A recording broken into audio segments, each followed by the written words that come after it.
Hey guys, welcome back to the channel. I know it's been a while since I've done a video. Just life has been really crazy with starting a new job and getting a new car. Just things have been really crazy, and I'm sorry. But today we're going to do a video comparing some things. So what are we going to be comparing?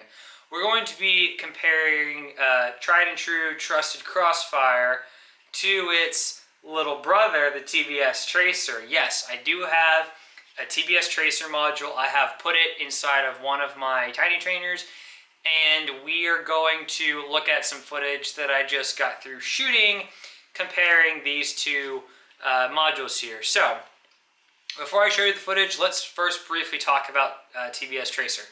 I'm not going to go super in detail about this module because other people have talked about it, all the technical specs, and so I'm not going to just give a big, long list of all the specs on this guy. If you want to see the specs, go to TBS's website, download the manual.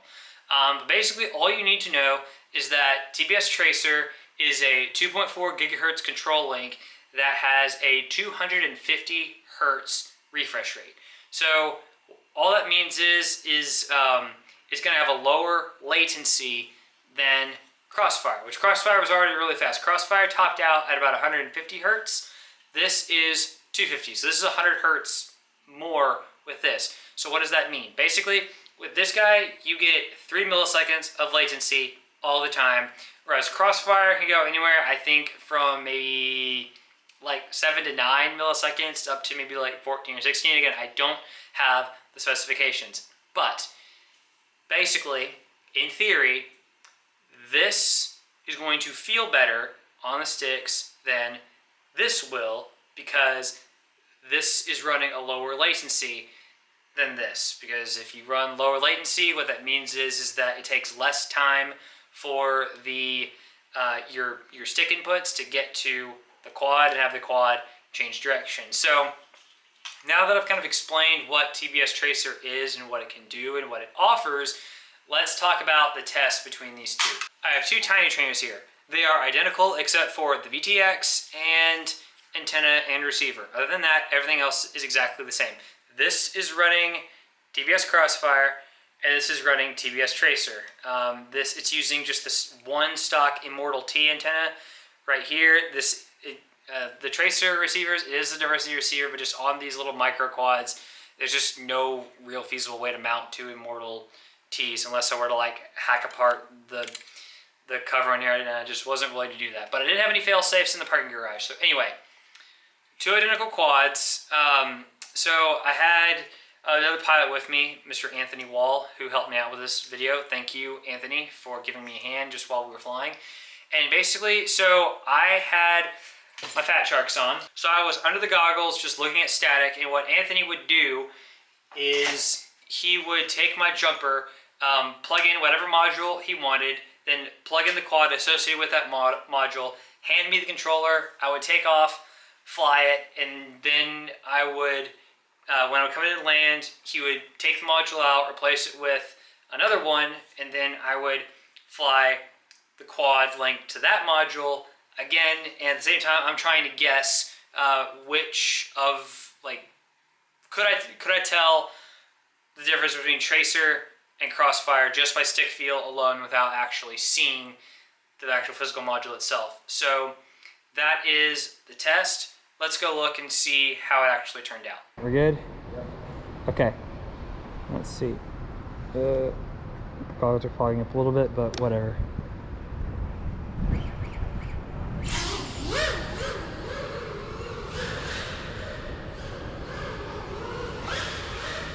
Tracer, I think this is Tracer.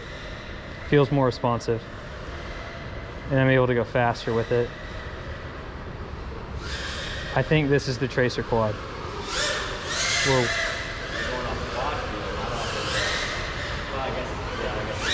Yeah. Because the thing I'm trying to measure is, does it make a difference in flight? What feels better in the air? Because it's 150 versus 250 hertz. Jeez. Okay, I gotta work on it. Whoa. Hands are getting a little numb now.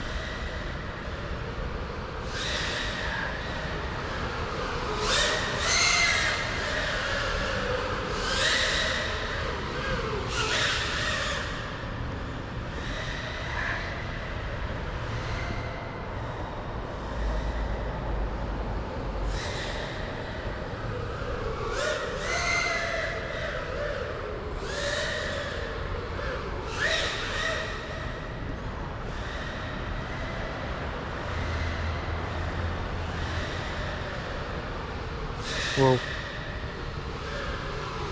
Is anybody coming? I'm about to do the dive. Is anybody coming? Thought I heard somebody. Whoops.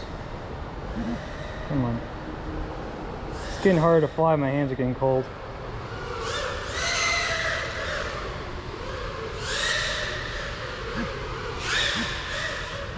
Alright, I'm bringing it in after this one because my timer's about to go.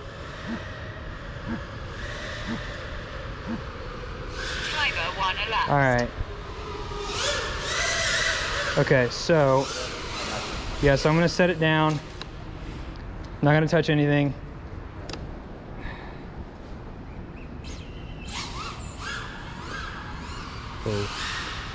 Okay, this I think is Crossfire.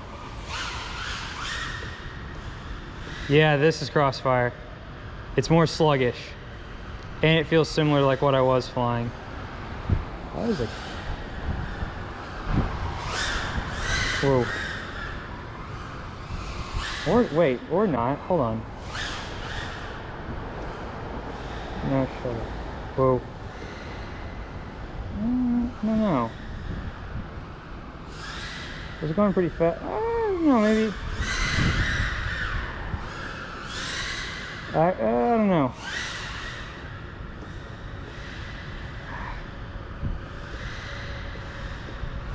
Is it?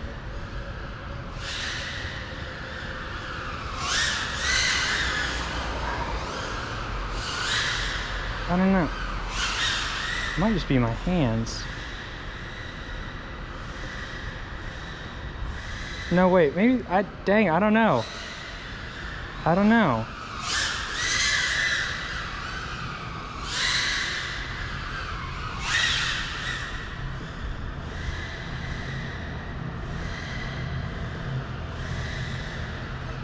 Actually, I take it back. This might actually be Tracer.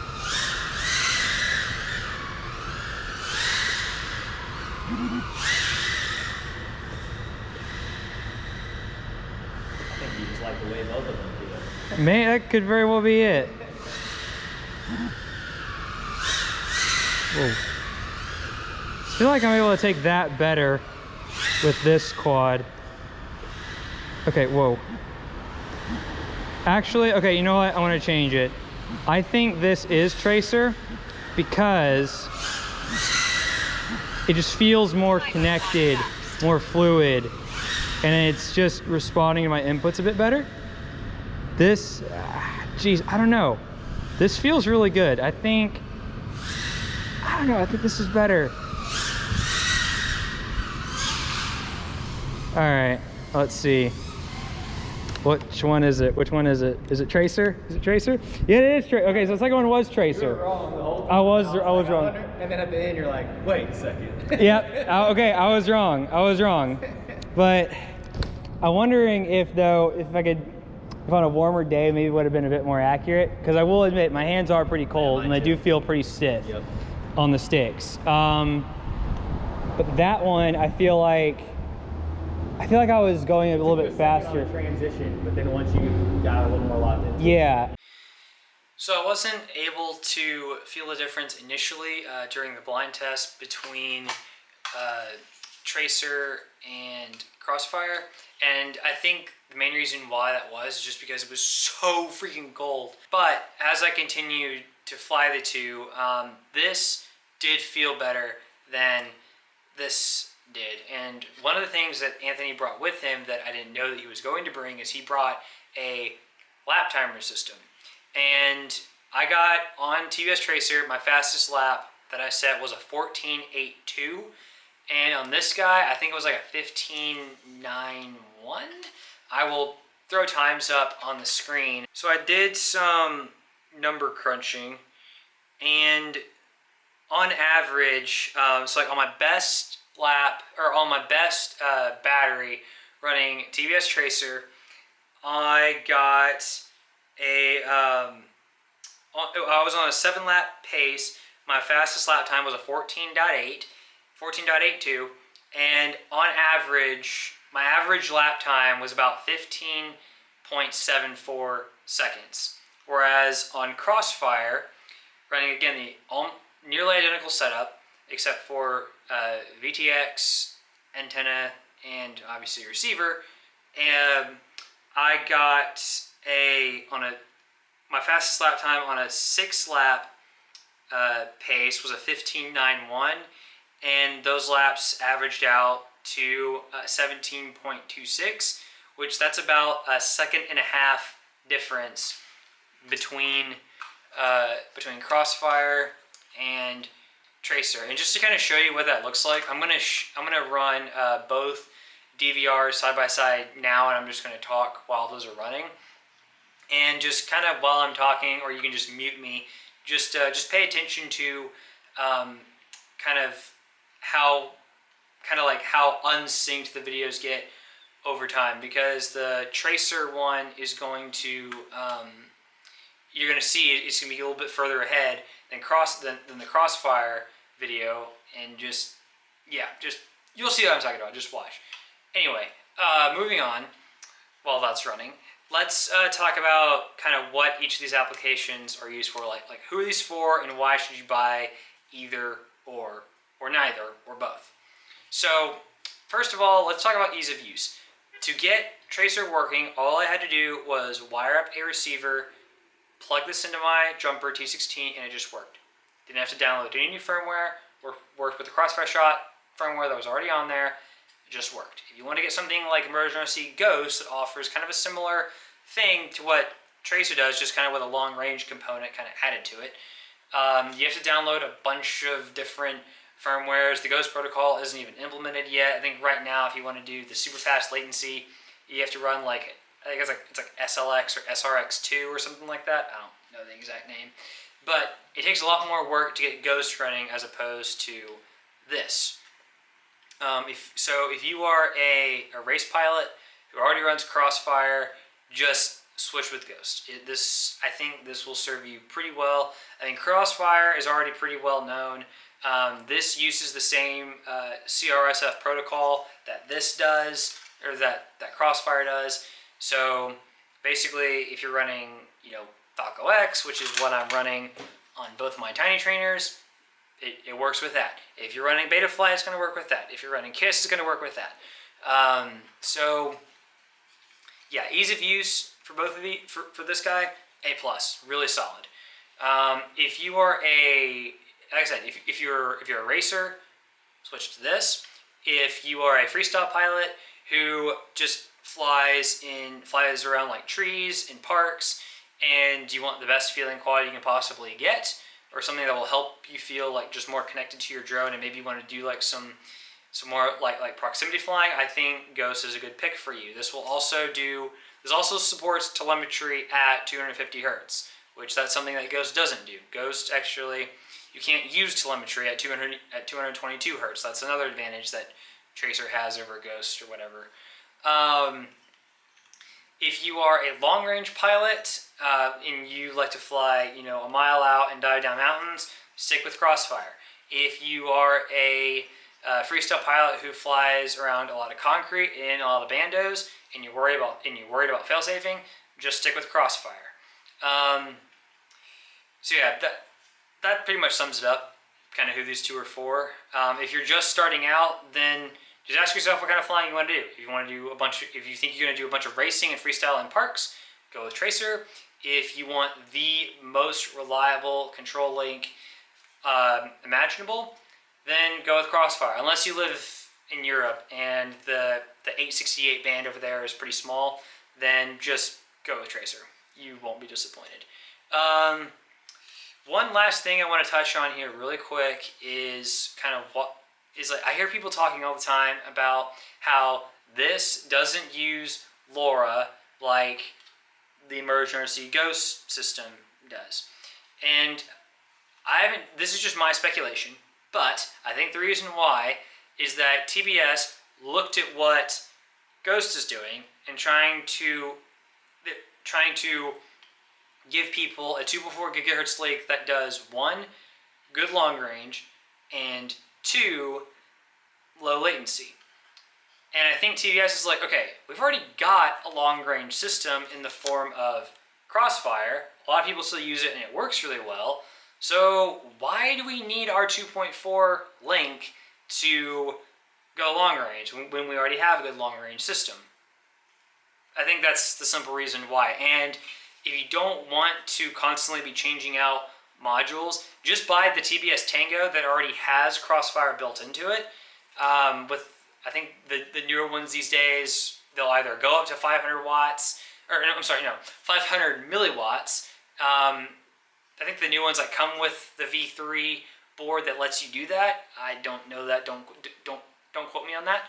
And then you can buy a nano transmitter for Tracer and run that on the external module bay that is on the TBS Tango 2. Then you have both of these baked into the same transmitter. You don't have to swap out modules. So there you go. So yeah, that's why I think that TBS doesn't really. I don't think TBS is going to do a long range thing with this because again, they've already got a good long range solution in the form of Crossfire. So that's gonna do it for this video. Thank y'all very much for watching. I hope y'all enjoyed this. If y'all want me to do more of these blind tests, leave them down in the comments and I'll see what I can do. I'll see y'all in the next one. Have a good day. Bye.